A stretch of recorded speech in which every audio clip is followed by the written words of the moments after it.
Sanibonani bestie, welcome back to Mazanzican.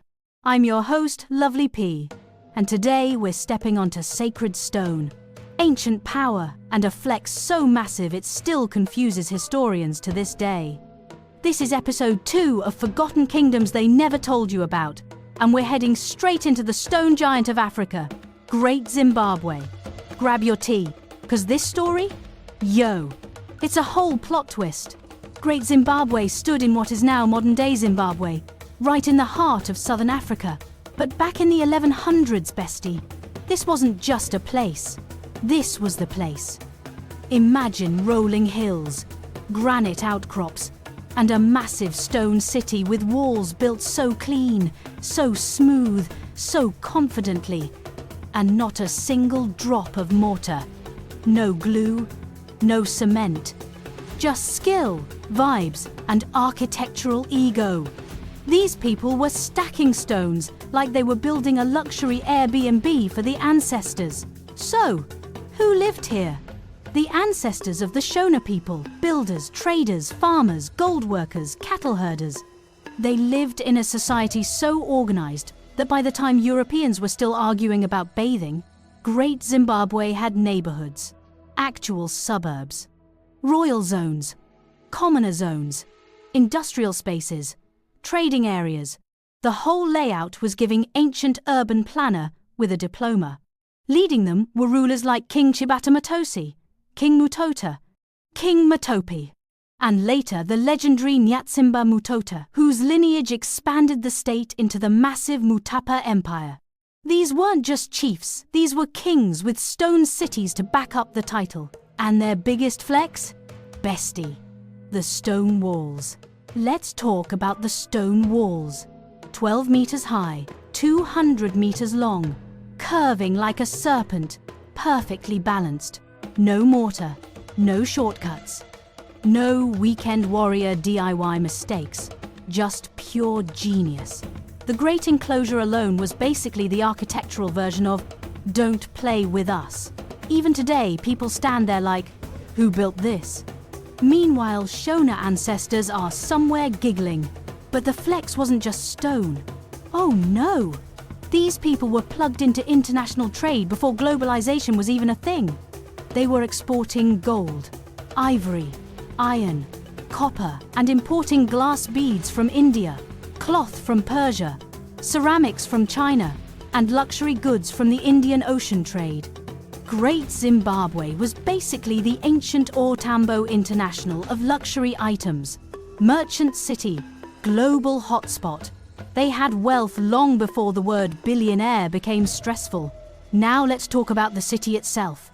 Imagine thousands of people living around the hill, clay huts arranged in circles, cattle pens humming with life, children running between stone corridors, markets buzzing.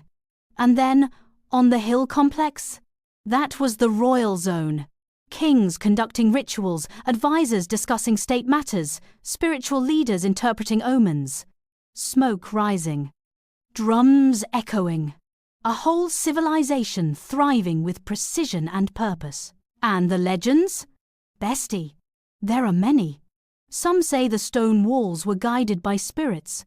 Others say the builders were accompanied by sacred birds, especially the Zimbabwe bird, carved into soapstone, believed to represent ancestors watching over the kingdom.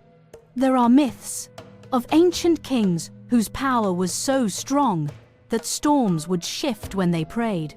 And yes, even here there are whispers of people who disappeared. Some say elite lineages walked into the hills when decline began.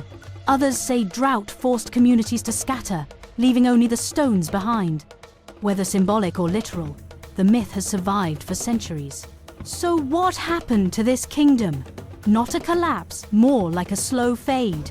Drought hit hard. Trade routes shifted toward the coast. The cattle struggled.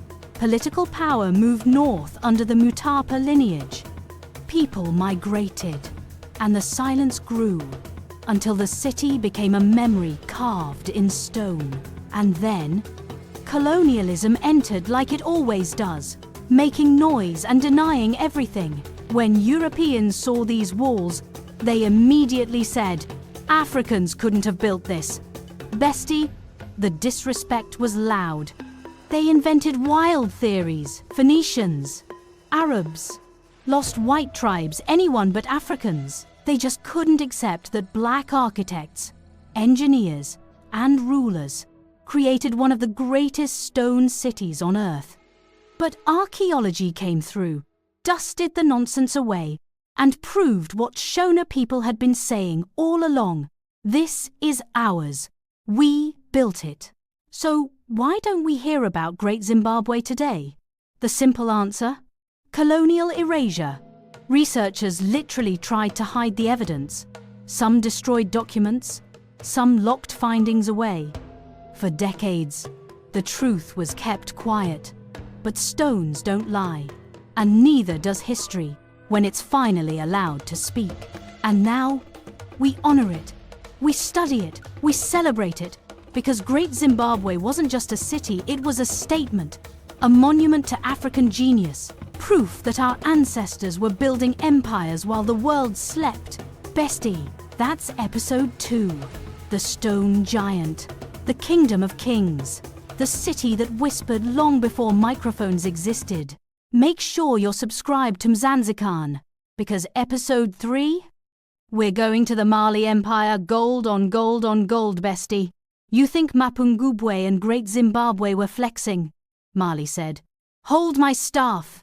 Stay tuned, stay hydrated, and stay proud of where you come from. Bye for now.